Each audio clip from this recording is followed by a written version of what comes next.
kita balik lagi ke polanya Sakura kan, Sakura itu kan nggak ada PR gitu, adanya project gitu. Jadi bukan PR gitu. Jadi pulang ke rumah itu bukan bawa PR nyebutnya, bukan pekerjaan rumah tapi project, emang lebih English gitu sih. Tapi istilahnya ke anak tuh juga beda loh kan ya kan, Kaburirin kan, maksudnya mereka mindsetnya juga beda. Kalau PR tuh kan kayaknya beban gitu, pekerjaan rumah. Jadi di rumah dia mau enjoy, mau kipas-kipas, mau makan, mau ngapa gitu. Ini masih bawa pekerjaan gitu kan. Sementara kalau project itu kan, oh aku tanggung jawab.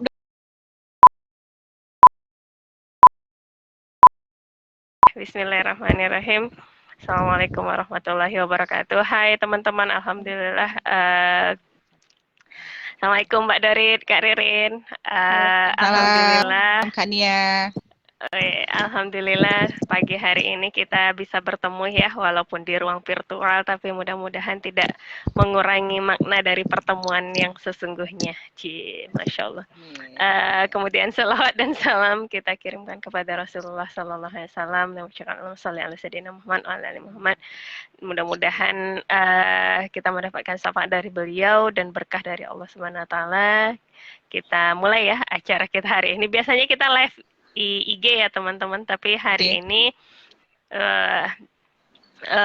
foundernya rumah inspirasi mau mencoba tes the water di Facebook, jadi ya kita coba. Mudah-mudahan fans-fansnya Mbak Dol berdatangan hari ini. Fans Nia juga lah, fans Ririn juga. Kita ada di sesi ruang tumbuh menuju jannah. Masya Allah, luar biasa ya namanya. Mudah-mudahan beneran itu menjadi inspirasi dan menjadi wasilah untuk kita semua, baik yang lagi ngobrol-ngobrolnya ataupun yang mendengarkan. Mudah-mudahan benar-benar mendapatkan insight-insight yang semakin meningkatkan keimanan kita kepada Allah Subhanahu Wa Taala. Oke, kita akan ngobrol apa hari ini? Ya, hari ini kita akan berbicara karena hari ini masih bulan Mei dan itu tanggal 1 Mei ya, itu hari pendidikan. Kemudian ada juga 2 Mei kan hari, ya? 2 Mei. 1 Mei mah buruh ya. Ada banyak hari apa nih? Banyak hari keramat. Ada hari kebangkitan nasional juga gitu ya. Nah, karena di sini yang ngobrolnya Bu Ibu, jadi kita akan berbicara mengenai bagaimana pendidikan dari rumah yang identik dengan ibu-ibu gitu ya, bisa membantu membangkitkan bisa membuat kita semakin luar biasa gitu ya, membantu membangkitkan semangat pendidikan nasional, seperti itu ya kurang lebih. Tapi kita berbicaranya skala rumah saja, kita tidak akan berbicara skala nasional maupun regional gitu ya, karena cakupan kita hanya rumah kita masing-masing. Oke, ini siapa dulu nih yang mau menjadi pengantarnya, Mbak Dorit dulu apa Kak Ririn dulu nih? Ririn mau? Mbak Dorit atau gimana? Ya, Assalamualaikum warahmatullahi wabarakatuh. Kak Ririn, Kak Nia, alhamdulillah ya. Setelah jeda 2 pekan, rumah bisa kembali hadir untuk menyapa pemirsanya, baik virtual ataupun nanti siaran tundanya. Karena sesuai dengan prolog tadi, di sini kita mau cerita tentang pendidikan atau ya basic dari berkenaan dengan bulan ya juga gitu kan. Basic dari kita tuh kembali ke rumah kita masing-masing. Karena bintang tamu atau guest spesial kita Kak Ririn gitu kan, bisa dibilang apa ya, founder dari Sekolah Alam Kubang Raya, mau kita cerita-cerita atau mengulik ide beliau mendirikan Sekolah Alam Kubang Raya, sekolah yang membebaskan ya Kak Ririn. Tagline-nya sekolah yang membebaskan itu seperti apa gitu kan, dan juga banyak hal menarik, suka duka, dan kita bisa yang baik kita ambil untuk kembali tadi ke Kak Nia, kita ambil untuk kita terapkan di rumah kita masing-masing. Oke. Itu aja pengantarnya. Silahkan Kak Ririn. Oke, silahkan Kak Ririn. Itunya profilnya Kak Ririn. Bacain Iya, dong kita belum kannya kenalin profilnya Kak dulu. Ririn. Iya, Mau kenalan kita dulu belum. dong. Kenalin dulu Iya. dong Kak Ririn tuh. Aduh. Oke, siap. Kita kenalan dulu sama Kak Ririn ya. Beliau namanya Marina Hayati Adha. Beliau dari Pekanbaru, ibu dari 4 anak. Kemudian beliau pernah punya pengalaman di Murai Elementary Dublin, relawan di tahun 2002. Kemudian Iman Academy Houston, relawan juga. Kemudian di PPI Johor Bahru pernah jadi sekretaris. Pernah juga aktif di FLP-nya Johor Bahru. Kemudian Pasil di Sekolah Alam Kubang Raya di tingkat TK, kepala sekolahnya di itu pasilnya itu di tahun 2019 ya. Kepala sekolah di tahun 2019 sampai 2021, sekarang itu jadi tim kurikulum di Sekolah Alam Kubang Raya. Sakura ya Kak kepanjangannya ya. Kependekannya kok kepanjangan sih. Hobi beliau fotografi, wah otak-atik Canva, cakep nih. Masak juga makan, lengkap ya Kak. Kemudian beliau pernah tinggal di Pekanbaru, di California, di Dublin, California, Houston, Texas, Malaysia, terus terakhir di Pekanbaru ya Kak.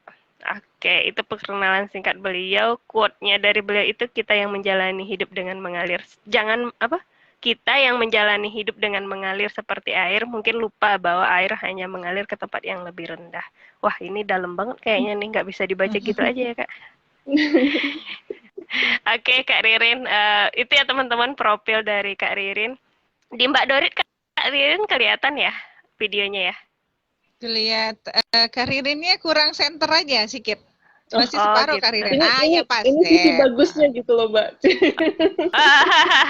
Ya udah nggak apa-apa. Bagus semua lah insya Allah. Dia ada angle-nya Mbak.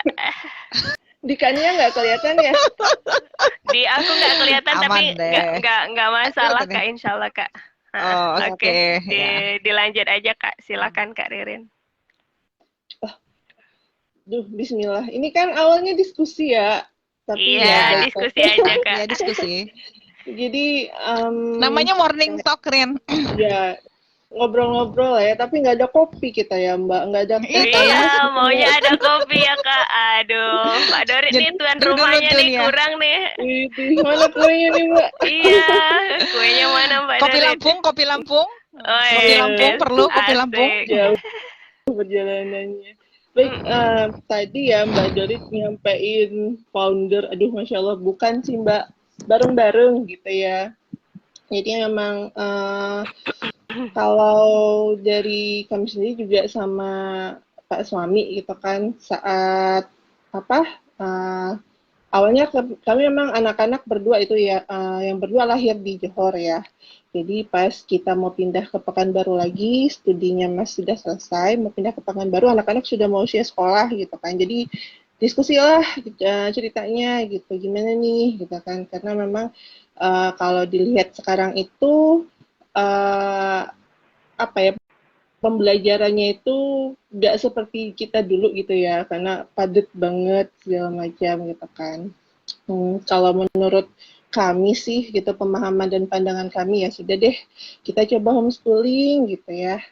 Kita coba homeschooling. Jadi sempat setahunan di Pekanbaru, anak-anak masih kecil-kecil tuh, masih 4 tahun, 3 tahun. Nah, beranjak semakin gede mereka kan semakin besar lagi tantangannya ya. Nah, Ririn sendiri ngerasa ya Allah kayaknya nggak sanggup. Jadinya kan ini gimana ya caranya, cari alternatif. Alhamdulillah ketemu sama teman-teman yang di Sekolah Alam Rumba yang sudah mulai terlebih dahulu saat itu. Nah, diskusi dari situlah mulainya Sekolah Alam Kubang Raya gitu Mbak Dorit. Iya. Beranjak dari kebutuhan pribadi awalnya gitu ya Kak. Tapi malah jadi memfasilitasi ibu-ibu yang lain juga jadinya gitu ya. Iya, Masya Allah. Jadi ada jumpa Mbak Dorit lagi. Wah, jadi alhamdulillah lah ternyata memang tidak hanya kami saja saat itu yang ternyata ngerasa kayaknya perlu mencari alternatif cara nih gimana cara mendekati anak gitu ya. Nah, seperti itu.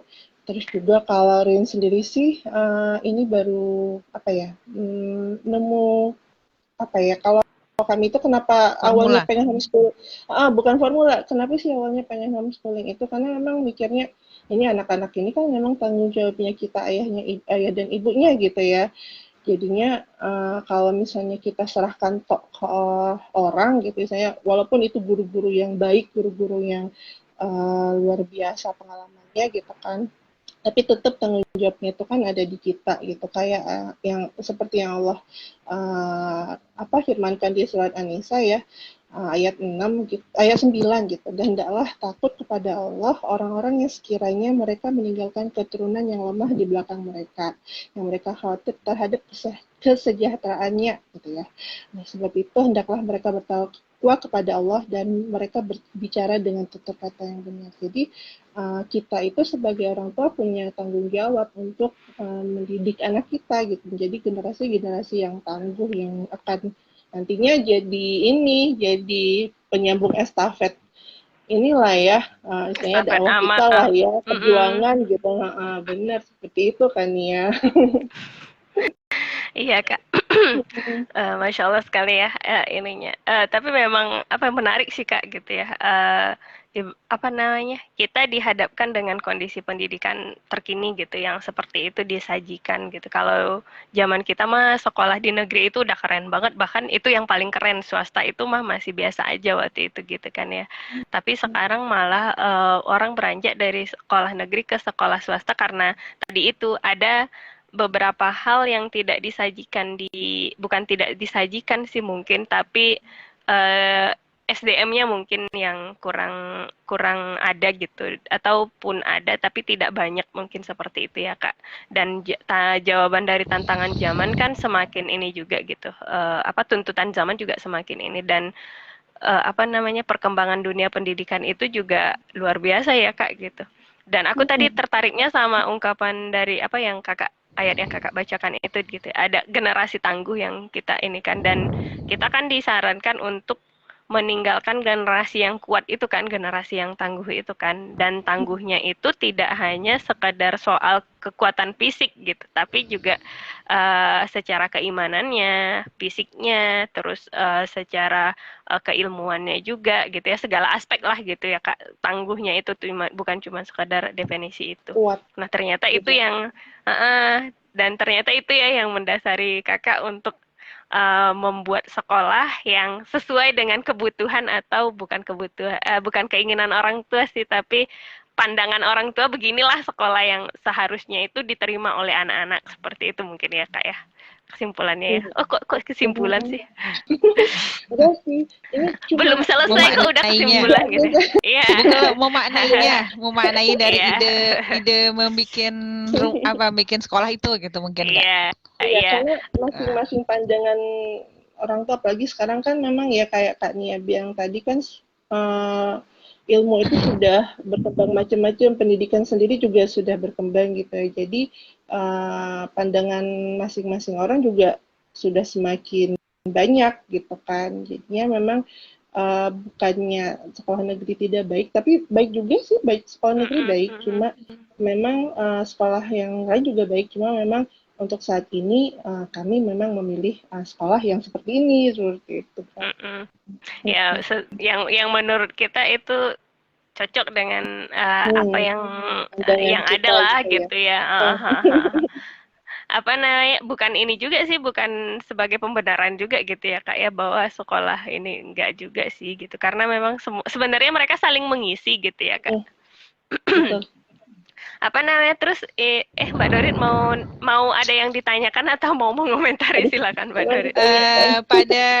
Pada awalnya kan seperti gimana ya kalau dengar cerita Ririn sekilas atau selain yang di live ini gitu kan dari istilahnya siswa yang ada modalnya istilahnya kan gitu sekolah itu kan harus ada siswa guru dan ininya gitu idenya itu selain memang anak Ririn sendiri yang Kak Mariam dan Mas Yahya itu, gimana cara menghimpun atau istilahnya mengumpulkan atau mensinergikan ide-ide yang ada di Ririn dan menemukan orang-orang tua juga yang sevisi misi sampai bisa terbentuk sekolah alam di terus di perjalanannya sampai di titik ini gitu loh. Gimana tuh Iya. itunya gitu kan? Di tengah kepungan sekolah yang ya kan orang biasanya SDIT, terus di situ juga terus misalnya sekolah penghafal atau gimana gitu. Yang ada sekitar Sakura itu gitu, maksud Mbak Lorit gitu ininya. Gimana menemukannya terus sampai maksudnya ya awal-awal kan pasti inilah ya banyaklah rintangannya kan daripada happy-nya gitu kan. Walaupun insya Allah tetap happy sih ngejalaninnya. Cuman kan kita ngebayanginnya orang sekolah IT atau misalnya penghafal atau yang gimana tadi itu loh untuk menemukan teman-teman yang bersinergi gitu, yang sevisi misi sampai ya di titik Sakura yang sekarang gitu. Sebenarnya sekolah sendiri sih masih berkembang ya Mbak, masih dalam tahap apa ya? Alhamdulillah sudah 5 tahun, ya mau masuk SD lah ceritanya gitu ya kalau anak-anak gitu ya. Nah, ketemunya gimana? Dipertemukan Allah sih Mbak. Jadi Masya Allah ada yang datang, ada yang nanyain. Jadi justru kalau kisah pertama dulu ya, siswa pertama yang bareng sama anak-anak Ririn, Mbak, ada orang tua yang memang mencari sekolah alam gitu. Padahal sekolah alam itu dulu baru banget di Pekanbaru, baru setahun gitu ya. Tiba-tiba udah mejeng di depan rumah tuh, di depan rumah Atu.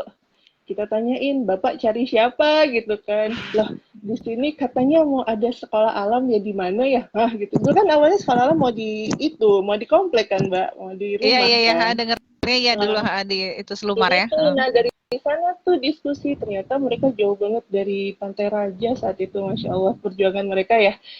Salah satu kegelisahannya itu karena memang mereka berdua orang bekerja gitu ya. Terus ya itu di pendidikan dasar kan memang kalau di SD negeri kan tidak ada pendidikan agama Islam dan segala macamnya. Saya itu nggak cuma berapa jam gitu ya. Nah, itu salah satu kegelisahan beliau juga saat itu, juga lingkungan gitu, lingkungan anak-anak yang saat itu di sekitar rumahnya banyak yang main game gitu. Nah, dia galau lah. Nah, kebanyakan memang yang dipertemukan dengan kita itu orang-orang yang gelisah dengan kondisi lingkungan sekitar gitu, dengan tentang gelisah dengan ini anak-anak saya mau saya tumbuhkan dalam lingkungan yang seperti apa. Nah itu Mbak, jadi memang juga bertemu dengan orang tua yang memang mereka sih menjadi kita dipertemukan dengan orang-orang yang memang ternyata satu tujuan dengan kita gitu, satu visi dengan kita gitu, satu pemahaman dengan kita. Nah contohnya bertemu sama Mbak Dorit tuh gitu kan, jadinya Masya Allah Allah kumpulkan nama. Tapi memang kata Mbak Dorit sampai sekarang masih struggle sih memang, karena kan pemahaman masyarakat kan juga masih ya itu tadi, masih kita memang tidak fokus di tahfiz doang gitu, tapi memang ada pengembangan akhlak, terus juga ada tentang pengembangan leadership anak-anak. Leadershipnya bukan hanya kepada orang lain sih, maksudnya, tapi gimana dia cara ngatur diri dia sendiri gitu kan. Terus juga kita juga ngeliat nih anak-anak ini bakatnya kemana gitu. Salah satunya mungkin kayak kemarin ya, kita ada selebrasi terakhir itu, jadi kelihatan anak ini ternyata performnya bagus banget, anak ini dia gitu ya. anak ini ternyata dianya bisa membawa diri. Anak ini ternyata, padahal biasanya cekikikan kesana kesini gitu, tapi pas ada kegiatan beliau yang di depan dia bisa dengan serius dan tampil paripurna gitu, Masya Allah. Jadi di sekolah di Sakura memang kita terapkan hal-hal yang seperti itu. Jadi anak-anak itu punya punya kemampuan dia masing-masing yang itu harus kita sebagai orang tua dan guru tangkap gitu, dan kembangkan. Itu Mbak.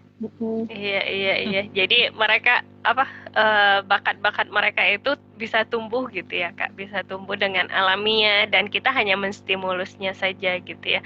Kalau ini berapa orang sih Kak muridnya dalam satu kelas Kak? Kita bukan satu kelas sih Kak ya. Kalau sekarang ini Bagiannya. satu fase, satu Hmm. rombel itu kita satu fase itu megang maksimal 12. Jadi Oh itu iya tadi iya iya. karena kan harus Ba- nangkep anak-anak satu-satu nih Iya ngelihat benar di benar benar observasi. benar. Oh Jadi iya, saya itu berarti kadang kepikiran kita sebagai Hah, orang tua punya anak, misalnya saya punya anak 4 aja udah pusing nih. Ini anak saya iya. bisanya apa gitu. Nah mereka masya Allah Eh, punya anak 12 gitu. iya, 12. Mm-mm. Mm-mm. Habis itu di ini kan di benar-benar di apa ya? Benar-benar diliatin gitu ya Kak dari pagi sampai sore Kak kelasnya sekolahnya Kak. Sampai jam 2. Sampai jam 2. Dari pagi anggap aja lah jam 8 ya. Jam 8 sampai jam 2 gitu di ini anaknya dibersamai anaknya, difasilitasi mereka untuk memunculkan semua potensi yang mereka punya gitu ya. Karena bisa jadi dalam 12 orang itu beragam juga nggak seragam gitu ya Kak ya. Mm-mm. Sementara kalau ini kita jadi membandingkan ya. Kalau di sekolah negeri kan rame ya, udah gitu kita cenderung diseragamkan kan kayak gitu ya kalau di sekolah negeri itu Mm. cenderung diseragamkan kegiatannya biar mempermudah mengkoordinasi juga gitu. Tapi di sekolah alam ini itu disesuaikan dengan minat dan bakatnya anak-anak seperti itu ya Kak, kurang lebih ya Kak. Mm-mm. Tapi kalau yang Ranger Hmm. sekarang sih kan sering scroll IG juga tuh, Hmm. lihat Hmm. inspirasi pembelajaran juga gitu ya. Dan sekarang Masya Allah dengan sistem sekolah yang sekarang, yang terbaru ini, guru-guru di negeri pun atau dimanapun sudah mulai mengembangkan kreativitas ya, Oh tapi memang iya benar. terbatas sama jumlah siswa yang lumayan banyak yang memang ya Iya. mau nggak mau gitu ya kan Kak. Benar. Kurikulum 13 sudah kayak gitu ya, Kak. Kurikulum Mm-mm. 2013 Yang merdeka sudah keminat. sekarang. Mm-mm. Apalagi yang kurikulum merdeka ya. Kurikulum Iya. merdeka mah itu lebih ini lagi. Cuman aku jadi mengkritisi. Waduh. Cuman terkadang kita yang kurang ini ya, kurang sebenarnya program pemerintah itu bagus banget gitu. Cuman kita lupa upgrading dari SDM kita. Ini Mm. aku mengotokritik pemerintah. Nggak apa-apa sih, tapi ini bisa jadi masukan juga kan buat kita semua gitu. Eh, nggak harus juga sih gitu pemerintah memfasilitasi kita untuk upgrading diri kita sebagai guru juga harusnya mau mengupgrade diri kita. Oke, kita tutup Bener-bener. soal itu ya. Kita Bener. tutup soal itu ya Kak. Nanti kita diserbu orang nanti. Oke. Kita lanjut Kalau ya Kak ini Ririn. ke Oh ya, silakan kalau Mbak Dorit kali Mbak masih Dorit, mau. apa namanya? Dari yang misalnya awalan berjalan itu menyampaikan ide seperti kurikulum lah gitu kan kita nggak ikut Diknas yang sakleknya gitu kan maksudnya kan sekolah alam kan punya buku blueprintnya sendiri gitu kan itu gimana menyampaikan ke orang tua bahwa misalnya sesuai dengan apa ya dream atau visi misinya sekolah alam gitu kan anak tuh berkarakter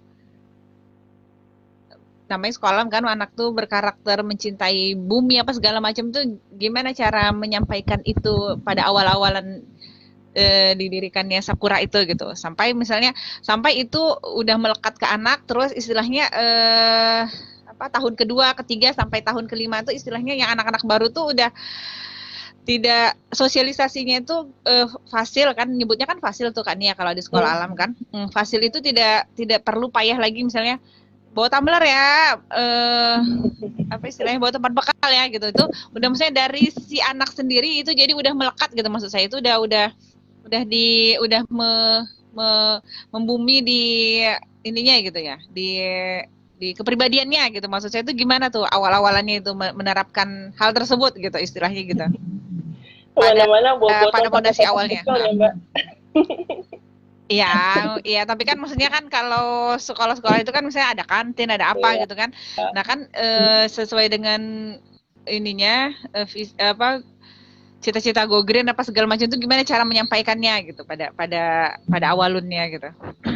Awalnya memang sulit, jujur memang sulit. Karena kami sendiri juga sulit karena biasanya kadang beli ini dapat styrofoam terus dapat dapat makanan apa gitu kan pakai plastik gitu ya. Diskusi dan komunikasi yang intens saja sih Mbak. Jadi memang sering-sering mengingatkan gitu. Jadi kadang-kadang anak-anak itu kayak anak Rin sendiri kan, Bun, saya sering dulu sering ngasih ini kayak apa sambel apa sih, saus sambel tapi dalam kemasan kecil gitu kan, Bun nggak Oh boleh iya, buang saset-saset. ini, iya. Kenapa nggak boleh, kan nanti bisa dibawa pulang, buang di rumah, harus dibersihin di sekolah, Bun, susah mukanya gini gini kan. Seperti itu. Jadi anak-anak itu jadi apa ya, udah kalau kayak gitu ribet sih awalnya memang, karena kadang-kadang ada saus yang tumpah lah inilah gitu, tapi juga ke orang tua justru apa ya, kita kalau yang nggak bisa kita kondisikan di rumah, kan di rumah masing-masing kan lain lagi kebudayaannya gitu ya Mbak, cara didiknya lain lagi, tapi memang kita ngelewatin anaknya tuh gitu, misalnya anak-anaknya diingetin, ayo nanti ke sekolah bawa ini ya, bawa jangan ada yang plastik, kemasan plastik gitu kan, terus kita nggak bawa botol minuman kemasan tapi bawa botol tumbler gitu ya, bawa tumbler, terus juga kotak makan sendiri dan segala macam. Terus juga makanannya memang kita nggak punya kantin.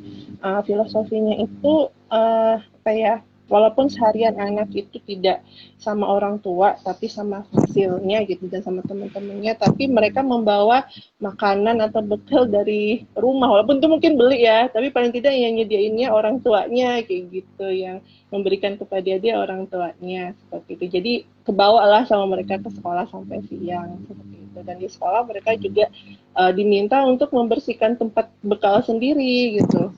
Jadi di sana belajar ngebersihin bekal. Jadi nggak bawa bekal kotor pulang, gitu, bekal kosong tapi sudah bersih seperti itu. Sekarang sih alhamdulillah sudah mulai membudaya. Jadi kalau dulu juga awal-awalnya ini gimana ya, kalau kita ada cara masa harus sediain ini gelas gitu kan, air mineral gelas atau apa. Nah awalnya kita sediain gelas tuh karena orang tua juga pada sering lupa bawa tumbler sendiri gitu kan. Nah sekarang alhamdulillah sudah bawa sendiri-sendiri tuh tumbler sama Udah tempat. usually ya, udah jadi habit. Jadi tempat dulu kita nyediain piring plastik lah untuk orang tua yang nggak bawa tempat bekal gitu kan. Nah, sekarang udah bawa tempat bekal kosong untuk tempat snack. Jadi sampai sebegitunya sih, Masya Allah. Udah Itu apa kan proses namanya? Kak Udah Ririn, timbul. maksudnya berapa apa ya, step by stepnya kan mesti dilewatin tuh kan gitu kan. Iya, Ya. ya hasilnya kudu sabar. Ya, misalnya jangan karena tidak apa ya, jangan karena tidak kita perbolehkan terus kita nggak sediakan alternatifnya gitu kan. Jadi seperti itu. Jadi kita sediakanlah dulu piring plastik, kita sediakanlah dulu gelas, biar masa mereka seharian di sekolah acara nggak minum kan, nggak juga seperti itu gitu. Oke. Ya, pembiasaan apa namanya? Pembiasaan ya Kak, intinya di situ Iya. itu kita bikin aturan main, terus benar-benar dibiasakan gitu di keseharian anak seperti itu ya Kak. Nggak cuma nuntut-nuntut doang, terus kamu harus begini, tapi dalam hariannya nggak kita evaluasi dan tidak kita awasi gitu ya Kak. Iya. Oke, terus ini nih Kak Rin, aku jadi penasaran, bagaimana Kakak mensinkronkan aturan di sekolah ke orang tua itu gimana sama Kakak? Kan orang tua juga punya latar yang berbeda dan bisa jadi ada yang sudah benar-benar sadar mendampingi anak, ada juga yang masih setengah sadar gitu. Setengah sadar itu dia berharap Jadi dari masih kucek-kucek mata ya Kak nih ya, setengah sadar tuh. Iya, jadi Belum dia terjaga penuh. dia mengantarkan anaknya ke sekolah itu berharap pulang-pulang dari sekolah anaknya itu udah keren aja gitu, tapi di rumah mah dia ya biasa aja gitu. Ada juga mungkin orang tua yang memang dari rumahnya dia juga sudah oke gitu ya sama anaknya, sudah sinkron juga pemahamannya, terus diantarkan ke sekolah, terus balik lagi ke rumah itu dia masih menjalankan apa yang sesuai dengan di sekolah gitu. Tapi ada juga kan orang tua yang pengen ya kayak sekolah itu adalah mesin mencetak anak-anak yang jadi anak yang soleh, jadi anak yang baik gitu. Nah ya yang begitu-begitu kan keberagaman pemahaman orang tua yang seperti itu gimana tuh orang Kak Ririn? Kok kita jadi ngomongin sekolah ya Mbak, nggak jadi ngomongin rumah ya? Jadi bergeser. Nggak apa-apa Kak Rin, mengalir aja. Jadinya kalau itu memang pas awal masuk Mbak Dorit udah ngalamin juga nih ya. Jadi setiap masuk itu orang tua kita wawancara dulu. Jadi bukan anaknya yang dites Kak. Jadi yang dites orang tuanya gitu. Jadi ada walaupun memang sekali itu nggak akan bisa langsung dapet gitu masuk ke dalam diri gitu ya ke pemahaman. Tapi memang dari awal kita sudah sampaikan, kita sudah menyamakan ini nih kita di sekolah begini, iya benar kita di sekolah seperti ini gitu kan. Dulu juga sampai kami sempat bilang ibu nanti anak-anak itu bakalan main becek gitu ya. Kadang kan ada orang tua yang memang jangan kotor, jangan gini, pulang harus bersih gitu ya. Nah, mohon kesabarannya gitu nanti anak-anak akan pulang dengan tanah liat lah atau apalah seperti itu. Itu salah satu ini. Jadi ada sesi wawancaranya nanti gitu kan. Di situ tuh kita memang saling diskusi nih ke orang tua gitu. Ya kita sampaikan lah apa-apa saja sih yang kita lakukan dan kita sampaikan kalau sekolah sama orang tua itu bukan satu sisi tapi dua sisi gitu. Jadi sekolah juga membantu orang tua juga membantu sekolah karena kita punya tanggung jawab anak-anak nih gitu ya. Kita sekolah juga bukan berarti melepas tanggung jawab ya udah kan ibunya dia dong yang ini bukan juga seperti itu gitu ya. Tapi memang sama-sama kalau ada masalah kita sama-sama diskusi nih. Biasanya orang tua tuh Bu anak saya gini-gini kenapa ya? Nah itu diskusi. Jadi orang tua juga alhamdulillah setelah berjalan mereka lebih terbuka ke kita gitu ke Fasil gitu. Jadi sama-sama kalau Fasil tidak bisa menyelesaikan, nah sama-sama kita bawa ke diskusi bareng. Kita juga ada lingkarannya juga gitu kan. Ada misalnya ada sesi kita tuh cari memecahkan masalah gimana seperti itu. Jadi karena kita ngedidik anak itu kan nggak bisa sendiri ya Mbak ya, kalau memang harus berjamaah bareng-bareng gitu. Jadi sekolah itu tempat ngumpulnya aja tuh, tempat ngadonnya, tapi di situ ada orang tua, ada fasil, terus juga ada orang-orang sekitar, lingkungan, komunitas seperti itu. Iya, kalau bicara soal pendidikan tadi mah kakak udah nyinggung ya. Kalau aku bilangnya ada 4 komponen dalam pendidikan. Gitu. Ada pemerintahan di sana, kemudian ada lingkungan dan masyarakat, kemudian ada sekolah dan orang tua gitu. Tapi penopang utamanya sebenarnya rumah kan gitu. Iya. Rumah sekolah mah hanya membantu. Terus lingkungan itu penguatan kan gitu. Nah kalau pemerintah ya pemerintah mengikat kita dengan aturan gitu ya Kak kurang lebih ya kan. Oke. Nah kalau Mbak Dorit mau nanya dulu atau mau komentar? Mbak Dorit saya atau Mbak Dorit mau komentari dulu nih yang mana yang 4 komponen pendidikan tadi atau gimana? Nah, dari 4 komponen pendidikan tadi ya ada pemerintah, sekolah, terus back to basic rumah, satu lagi juga masyarakat kan, karena kalau saya pikir ending dari semua pembelajaran itu berbagai macam bentuk ininya ya, maksudnya ada kayak yang ITK, yang tahfiz kah, yang boarding kah gitu kan, atau yang ini ya basic PKBM Sakura nih yang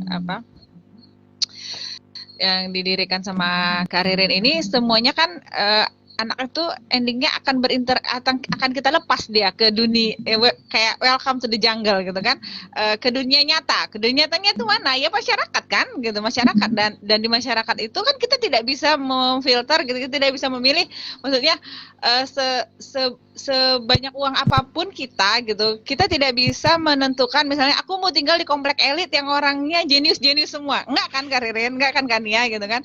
Justru iya maksud saya gitu, maksud Mbak Dorit disitulah kita mempersiapkan mulai dari rumah, terus kita pertemukan dengan sekolah yang memang cocok dengan karakter anak kita gitu kan, biar dia endingnya bisa survive di masyarakat yang memang sangat heterogen itu gitu loh. Nah terus yang unik lagi menurut saya di Sakura ini mungkin banyak juga teman-teman di sekolah lain gitu kan,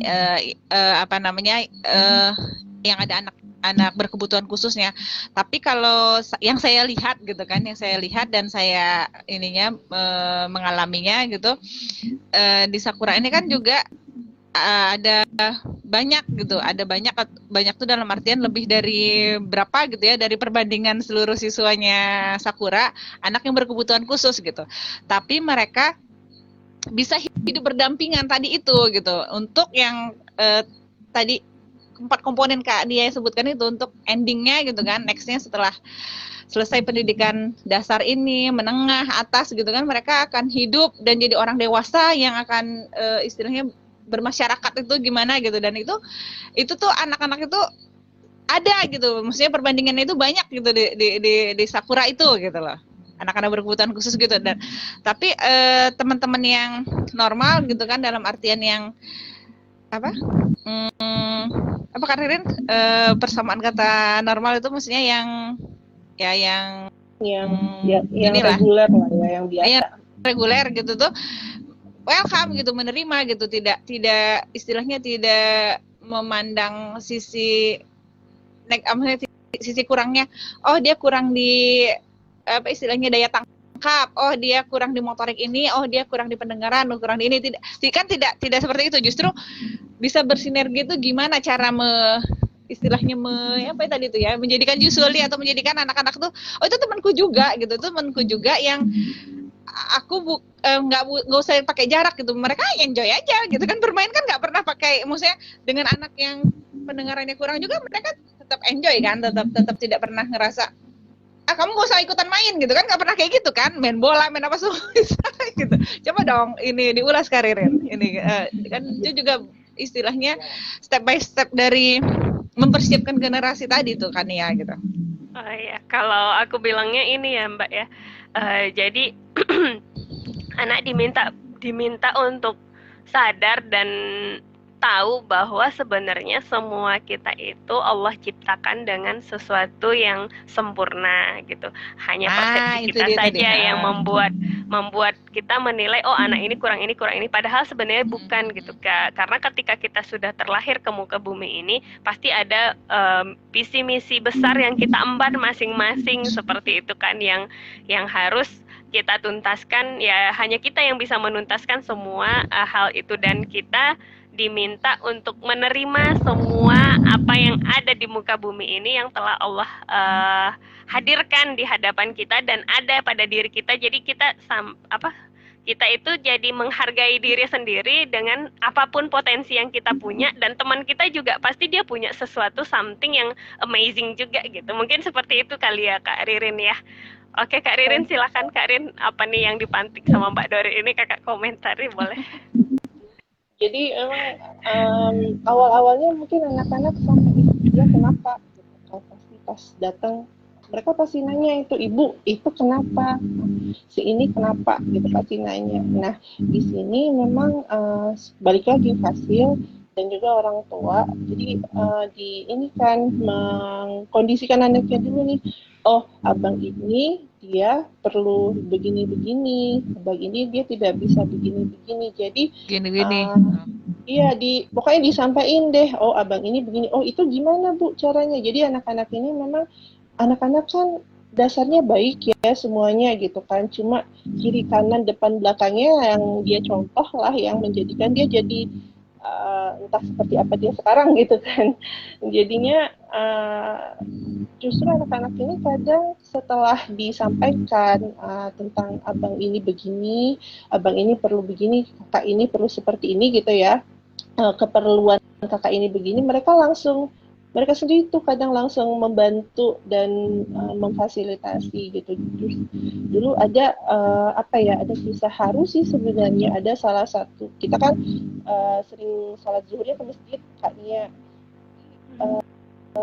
salah seorang siswa ini memang dia agak suka ngontrol emosi, karena ngomongnya memang dia masih kaku lah gitu ya, ngomongnya kaku, formal gitu kan. Kadang kita kan aneh itu kalau anak ngomong formal kayak di pembaca berita aneh. Apakah gitu ya. Kamu bisa membantu saya gitu kan?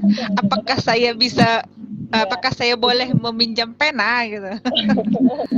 Jadi itu sampai anak-anak yang di masjid waktu itu sholat sampai ada dibully gitu si anak gitu ya, si abang ini dibully gitu. Nah oleh teman-temannya masya Allah jadi semacam benteng untuk si abang ini nih gitu kan. Ngapain sampai Fasilnya ngeliatin aja tuh dulu tuh, khawatir ada perkelahian gitu ya, tapi alhamdulillah selesai dengan aman. Jadi masya Allah anak-anak ini apa ya, dia tergantung sama apa yang sudah anak-anak ini pendiri ulung gitu ya Kania sama Munari pasti setuju lah gitu kan. Jadi kalau misalnya kita menyampaikan kepada mereka, kita sendiri sudah tidak menganggap itu tidak aneh, itu tidak ini, memang bukan Tidak ganjil gitu kan. iya, tapi kami juga punya pemahaman juga dengan teman-teman Fasil dan juga orang tua kebanyakan setuju seperti ini. Jadi kita semua anak kita ini sebenarnya berkebutuhan khusus. Buktinya kita perlu memantau mereka secara khusus masing-masingnya gitu ya. Nah dengan seperti itu kita bisa melihat justru karena kita nih fokus pada dia perlunya apa nih, karena kita udah fokus ke situ. Jadi kita nggak fokus lagi pada kekurangannya, pada nggak bisanya dia seperti itu. Nah anak-anak juga, masya Allah ngikut seperti itu juga gitu.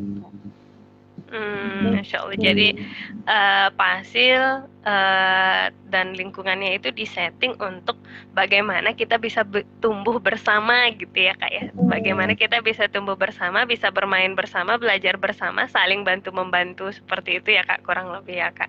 Jadi anak distimulasi untuk menerima apa yang ada di depan matanya dan menganggap bahwa itu semua itu adalah keren gitu ya kan. Kurang lebih seperti itu. Nah terus nih Kak, kadang kan orang tua nih yang kita baliknya ke rumah lah ya, karena kita adalah rumah, ruang bertumbuh menuju jannah. Jadi kita kembali ke rumah sebagai pendidikan nih, sebagai pendidikan utama kita di rumah gitu. Apa sih sebenarnya yang kita harapkan dari membuat anak-anak kita itu terdidik gitu? Mungkin boleh Mbak Dorit sama Kak Ririn menginikan apa sih pentingnya gitu kan, anak itu kalau dibiarin mah dia sebenarnya bisa-bisa aja belajar gitu, nggak usah kita fasilitasi, nggak usah kita apa-apain gitu, sebenarnya bisa aja mereka untuk bertahan hidup gitu. Tapi kenapa sih masih perlu juga gitu kan, ada istilah ibu adalah madrasah utama bagi anak gitu. Terus ada juga kalau siapa sih yang bilang ayah adalah kepala sekolahnya, kemudian ibu adalah pelaksana di Gurunya. dalam rumahnya gitu kan, gurunya gitu-gitu kan. Nah mungkin Mbak Dorit sama Kak Ririn boleh deh komentari ini. Kayaknya kita sampai jam berapa Mbak? Udah jam sampai jam 7. Oke, ini pertanyaan terakhir berarti ya, sama closing statement nanti. Silakan Mbak Dorit sama Kak Ririn. Silakan. Ririn dulu deh. Ririn dulu. Iya. Bismillah ya. Jadi karena kita tuh semuanya mulai dari keluarga gitu, semua mulai dari keluarga gitu ya. Jadi kenapa sih memilih ini gitu? Apa sih yang bisa kita lakukan? Kenapa sih nggak biarin anak-anak itu ya udah biarin dia tumbuh apa adanya gitu ya? Kalau tadi kan dibilangin sekolah yang membebaskan kata Mbak Duri gitu kan. Bebas itu bukan berarti bebas semena-mena bebas gitu ya, istilahnya bebas tanpa batas gitu. Tapi bebas itu kayak kita saja sebenarnya sih Islam sendiri kan kita bebas mau bekerja apa saja tapi halal gitu ya. Jadi ada tapinya. Nah kita juga seperti itu. Kita itu masing-masing kita pasti ingin anak-anak kita itu anak-anak yang solihah gitu ya, anak-anak yang bermanfaat bagi lingkungannya gitu ya, bermanfaat bagi agama, tidak justru bisa meringankan orang gitu. Kita itu ingin anak-anak yang senantiasa takwa kepada Allah gitu ya. Nah maka kita itu dari rumah sendiri memulai untuk setiap juga memahamkan kepada anak-anak bahwa setiap perbuatan yang kita lakukan itu ada konsekuensinya gitu, baik itu baik ataupun buruk. Nah, nanti kalau kamu besar, gitu kan, kamu yang nanggung sendiri, gitu ya. Jadinya mereka sudah mulai dipahamkan seperti itu. Terus juga kalau cerita di sekolah juga sih, anak-anak itu setiap hari ada yang namanya refleksi kan ya. Jadi di rumah juga kita mulai seperti itu. Jadi mereka mulai nih, apa sih hal baik yang kita sudah lakukan? Apa hal kesalahan, saya hal buruk yang kita tidak akan lakukan lagi besok gitu. Biasa kita kadang malam kan seperti itu ya, kita tanamkan juga gitu ya. Menghitung-hitung apa sih yang sudah kita lakukan. Jadi menghitungnya itu kan jauh nantinya tuh untuk gimana kita menanamkan ke anak-anak, ini kamu punya perjalanan kamu masih jauh nih gitu kan, insya Allah gitu kan, kamu masih harus nabung lagi nih untuk akhirat kamu gitu ya. Jadi itu kita mulai tanamkan mulai dari mereka kecil gitu, nanam pahala apa sih ya. Dan juga ke anak-anak itu juga kita sebaiknya apa ya, kalau bebas-bebas saja sih anak-anak, kadang-kadang mereka kan ada capeknya tuh. Nah, otomatis kita sebagai orang tua itu harus apa ya, kalau menurut saya tuh harus menanamkan jiwa juang anak itu, harus misalnya selelah-lelah apapun kita gitu, istirahat sebentar tapi jangan cepat menyerah gitu, tapi harus tetap berjuang lagi nih. Insya itu sih mimpi-mimpi kita dari rumah gitu ya. Dan alhamdulillah ada juga ditangkap sama teman-teman yang bareng sama gitu. Jadi masya Allah perjalanan juga jadi lebih ringan jadinya ya Mbak Doris ya. Oke. Iya. Oke, kalau Mbak Dori tuh ininya mulai dari kakak ya, maksudnya yang sekarang udah ke jenjang atas atau mau jenjang lanjut ke kuliah ya, itu awalnya biasanya awalnya kalau saya pribadi itu menanamkan tadi seperti mempersiapkan atau harus terdidiknya itu dari si kakak dulu gitu, dari si kakak, karena kalau misalnya kakaknya jadi gitu, dia insya Allah bisa menurunkan ke adik nomor 2, nomor 3, nomor 4 gitu kan, sama nih jumlah anak saya sama Ririn gitu kan. Begitu juga teman-teman lain lah yang jumlah anaknya juga lebih dari 4 atau berapapun gitu kan. Kenapa? Karena anak tunggal sekalipun gitu, misalnya Allah takdirkan anak saya itu 1 gitu kan, 1 sekali, konon lagi 1 gitu, berapapun juga intinya itu, karena kita kan tidak selalu akan membersamai dengan anak kan ya, Karirin gitu kan. Sehebat apapun kita misalnya selesai S3 kah gitu kan, dari kakek neneknya yang gimana gitu kan.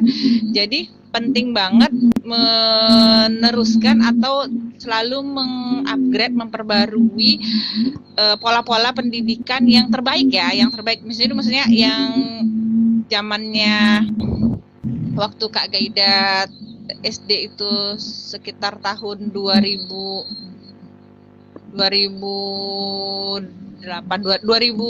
itu gimana gitu, sampai sekarang di 2023 itu selalu kalau saya di rumah itu selalu menerapkan ada pembaruan gitu kan. Jadi yang baik dari penerapan di Kak Gaida itu terus tuh ke adik nomor 4 sekarang gitu. Tapi kalau ada yang masih kurang pas gitu kan, ya di-upgrade dan terkinikan gitu, sampai misalnya di titik ini saat ini misalnya mensinergikan tadi itu akal, ruh dan jasadnya itu untuk menjadi kuntum khairun ummah gitu, sebaik-baik umat gitu kan. Sampai di mana Allah menjadikan anak saya sebaik-baik umatnya, itulah yang on proses. Makanya saya selalu bikin hashtagnya itu mencintai proses, terus jangan lelah belajar gitu kan. Namanya manusia pasti ada istilahnya, ada naik turun atau trial error tuh pasti akan melingkupi kita. Nggak ada yang perfect gitu ya, nggak ada yang selalu konstan, karena kan kita bukan buatan pabrik gitu, yang apa pakai rumus-rumus atau pakai mesin cetak yang ini kalau dimasukkan seperti ini bakal keluarannya seperti ini gitu, kayak mesin fotokopi. Tidak seperti itu kan, karena manusia itu humanis gitu tadi itu kan. Misalnya kalau yang dari anak pertama kedua itu tidak pendidikan dasarnya tidak pernah bersentuhan ketemu dengan anak yang ABK tadi, nih yang si ketiga keempat tuh ada, pasti beda gitu, beda dalam penerapan dia kehidupan setelah di pendidikan dasar ini gitu. Saya pikir seperti itu. Jadi saling melengkapi kan ya. Jadi ada yang kurangnya di sebelumnya ditambahkan gitu. Jadi memang sangat penting meneruskan atau memperbarui ya pola-pola pendidikan yang dari zaman feodal kita dulu gitu kan, yang gimana yang harus apa istilahnya, atau ada belajar itu atau ujian tuh sistem kebut semalam kah, atau PR itu main catat CBSA ya, catat buku sampai habis. nggak seperti itu gitu. Karena kan kalau misalnya kita balik lagi ke polanya Sakura kan, Sakura itu kan nggak ada PR gitu, adanya project gitu. Jadi bukan PR gitu. Jadi pulang ke rumah itu bukan buat PR nyebutnya, bukan pekerjaan rumah tapi project, emang lebih English gitu sih. Tapi istilahnya ke anak tuh juga beda loh kan ya kan, Kaburirin kan, maksudnya mereka mindsetnya juga beda. Kalau PR tuh kan kayaknya beban gitu, pekerjaan rumah. Jadi di rumah dia mau enjoy, mau kipas-kipas, mau makan, mau ngapa gitu. Ini masih bawa pekerjaan gitu kan. Sementara kalau project itu kan, oh aku tanggung jawab dong, walaupun misalnya apa ya, apa kalau Ramadan kemarin kan misalnya, kalau zaman kita tuh kan apa tuh Karinen Amalia Ramadan tuh Ramadan kan ya, Amalia Ramadan kan kayaknya cuman sekedar Allah yang penting datang. Gitu kan, kita cuma sholat isya doang, terus ceramah nggak kita dengerin, pokoknya nanti pas terakhir kita serbu lah penceramah itu gitu kan, untuk dapetin tanda tangan. Cuma tanda tangan doang maksudnya, tapi kan nggak masuk ke dalam otak apa isi ceramahnya. Masih kayak gitu juga kan kita gitu. Nah kalau di ini yang maksudnya di Haura dan Hasan yang istilahnya sedang di Sakura ini kan tidak gitu, karena dia project kan, kayak Haura itu dia dikasih proyeknya itu apa maksudnya, hal apa hari ini yang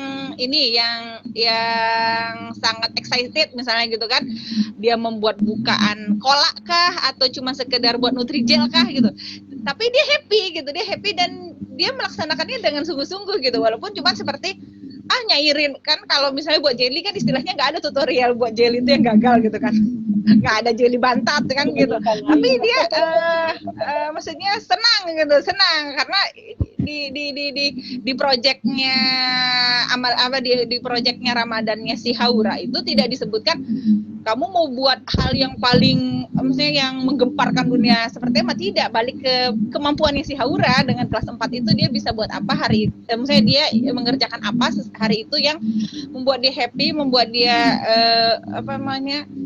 menikmati Ramadan itu seperti apa gitu loh. Kalau saya gitu sih ininya, menyimpulkannya sampai di titik ini, konsep pendidikan yang terus harus orang tua itu harus mengupgrade terus gitu loh. Jangan ngikutin dari zaman dulu juga anak-anak tuh selalu ada PR. No, tidak.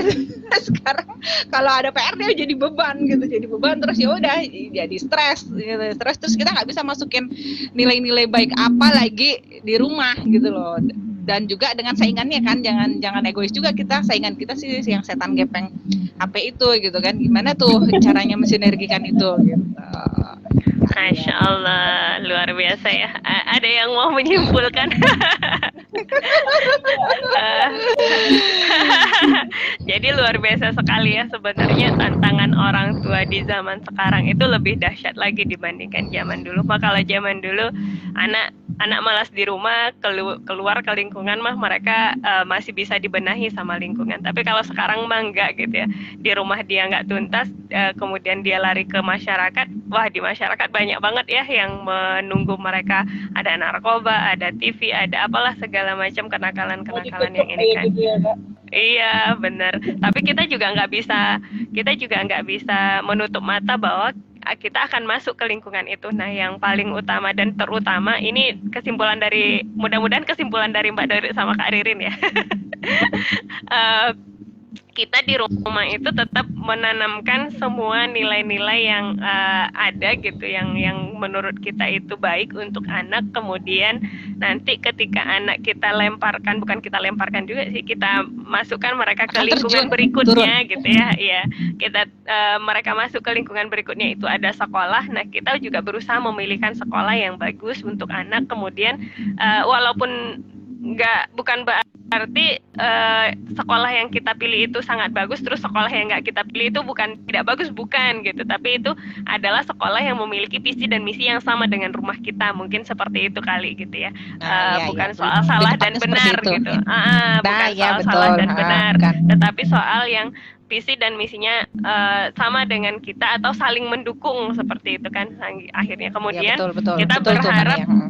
ya, jadi kita berharap nanti ketika dia terjun ke masyarakat atau bahkan berkecimpung di dalam lingkungan yang lebih besar lagi, kita berharap anak itu bisa mampu bertahan dan bertumbuh serta memberikan dampak yang sangat besar untuk lingkungannya dan masyarakatnya, dan terutama tentu saja untuk dirinya pribadi. Dia menjadi sebaik-baiknya insan, sebaik-baiknya manusia, yaitu manusia yang bermanfaat untuk orang banyak. Masya Allah, luar biasa ya Kak ya. Khairat ummah. Iya, kuntum khairul ummah. Atau ada lagi nih satu kalimat dari Kak Dorit, dari Mbak Dorit sama Kak Ririn. Mbak boleh Ririn nih. itu yang Ririn. belum diapakan deskripsikan membebaskan itu seperti apa gitu loh closingnya. Oke, closing Dari idenya statement tadi. dari Kak Ririn, berarti silakan Kak Rin. Iya. Sebelum kita tutup Kak. Jadi balik ke rumah lagi gitu ya, kita sebagai orang tua itu tadi balik, kita nggak bisa sebegitu saja melepaskan tanggung jawab kita. Sekolahnya kok gini sih gitu ya. Tapi kita itu juga punya peran loh terhadap anak-anak kita, terlepas sekolahnya itu di mana gitu ya. Kadang juga kita mungkin tidak bisa memilih nih gitu kan. Nah, kita tuh jangan ya udahlah gimana lagi, nggak pula seperti itu. Kita harus mengambil itu tanggung jawab, karena ini kan amanahnya kepada kita nih sebagai orang tua gitu kan. Baik lagi kepada tadi yang sekolah membebaskan tadi ya Mbak Dorit, bebas itu tidak bebas bebas-bebasnya gitu, tapi bebas dengan norma-norma, ada aturan-aturan gitu. Bebas tapi terikat gitu ya Kak. Iya benar, bebas mau jadi apa aja gitu misalnya kan. Kayak tadi Rin bilang, kalau misalnya Allah pun bertebaranlah di muka bumi, carilah rezeki tapi yang halal gitu ya, yang baik gitu kan. Nah seperti itu juga, terserah deh mau buat apa, kamu sukanya apa silahkan dibuat gitu, tapi dia anak-anak itu harus bertanggung jawab nih terhadap apa yang sudah dia buat. Contoh misalnya berantakan, nah dia harus bersihkan lagi tuh, rapikan lagi tuh gitu kan. Atau mungkin dalam perjalanan dia tidak sengaja mengganggu temannya atau merusak temannya. Nah, dia harus membantu meminta maaf terlebih dahulu, terus itu membantu temannya membuat lagi. Nah, seperti itu. Jadi bebasnya itu bukan arti bebas, dah terserah mau ngapain gitu kan. Enggak juga gitu, tapi ada aturan-aturan yang tentunya aturan Islam terutama gitu yang harus mereka ikuti juga seperti itu. Nah, kita sebagai orang tua lah, sebagai orang tua, fasil orang tua di sekolah gitu, yang harus memastikan anak-anak ini bebasnya bukan bebas terbang lepas seperti itu saja, tapi di sekolah lah, di rumah lah, kita menanamkan norma-norma itu tadi, kayak kamu masih di dalam pengawasan Allah loh, kamu masih punya tanggung jawab loh. Nah seperti itu Kak Nia. Oke, Masya Allah, luar biasa ya Kak ya. Terima kasih ya Kak Ririn, Mbak Dorit atas ngobrol-ngobrolnya pagi ini. Mudah-mudahan bermanfaat untuk diri saya pribadi, untuk kita semua, dan untuk para pendengar, para audiens, mudah-mudahan ya Mbak. Terima kasih sekali lagi. Kemudian kita tutup dengan doa kafaratul majelis. Subhanakallahumma bihamdika asyhadu an la ilaha illa anta astaghfiruka wa atubu ilaik. Ya, assalamualaikum warahmatullahi wabarakatuh. Waalaikumsalam Mbak dari warahmatullahi Kak wabarakatuh. Ririn. Dadah. Makasih Kak Nia, Kak Assalamualaikum. Ririn. Bye-bye. Terima kasih Bye. pemirsa. Ya, Ditutup. Mbak Nur yang buka tadi ya Nia ya, kan Iya, yang ini. boleh. Udah secara rumah udah ditutup sama Kak Nia, secara live. Terima kasih buat pemirsa yang telah menyimak obrolan kita pagi ini, Morning Talk dengan Marina Hayati Adaha, dan dipandu host cantik kita Kak Nia Smartiana. Ya kita doakan beliau sedang OTW menyelesaikan magisternya Kak Ririn di Institut Teknologi Bandung. Semoga mudahkan ya Allah. Semoga Amin. dukung ya pemirsa. Go Kak Nia semangat gitu kan. Semangat. Allah mudahkan studinya, melancarkan plan-plannya gitu kan. Sampai next, Allah berikan rizki kita bisa berjumpa di kopi darat yang benar-benar ngopi, ada kopinya, ada kuenya, ada es krimnya, ada apanya. Insya Allah. Lebih antusias nih kayaknya di Facebook. Tadi yang udah rajin tuh makasih ya Mbak Punik, Jumeliana, ada tadi Uminya Wafi, Kak Ririn, ada Kak Yuri, ada Iis. Oh, rame banyak ternyata kayaknya di memang lebih rame ternyata rame ya, di Mbak. Facebook memang. Fans kita keluar semua memang nih. Wes. Nanti kapan-kapan diceritain based on the story kalau mau live itu segugup apa Mbak Dorit. Nggak tidur apa Kak Ririn kan. Nggak tidur apa Kak Nia gitu mempersiapkan ya yang sekedar memang obrolan pagi gitu kan, tapi bukan hanya sekedar kalau bahasa Melayunya itu bukan hanya menyanyah gitu kan, tapi insya Allah kita nih masih ada lah intisari atau hal apa yang bisa kita tularkan ke teman-teman. Monggo Tahu Mbak dari silahkan kata-kata diambil yang baiknya. menyanyah? Iya menyanyi Tahu Mbak dari menyanyah? Orang 20 tahun nih bumi dipijak langit dijunjung masa nggak itu kan. Saya bukan hanya sekedar menyanyah, tapi kan insyaallah ada ininya yang baik. Monggo silahkan diambil pemirsa gitu kan. Kalau yang misalnya kurang berkenan, bukan maksud kalau yang misalnya ada sedikit prolog Kak Nia, saya dan Kak Ririn itu bukan bermaksud hati membenturkan konsep ini dan ini, tidak gitu kan. Insyaallah semuanya baik gitu kan, semuanya baik. Kita cari yang terbaiknya yang sesuai dengan passion atau karakter anak kita masing-masing. Kembali ke rumah, ruang tumbuh menuju jannah. Oke. Terima kasih. Bye bye. Assalamualaikum. Waalaikumsalam warahmatullahi wabarakatuh. Dadah. Yeay. Tutup ya,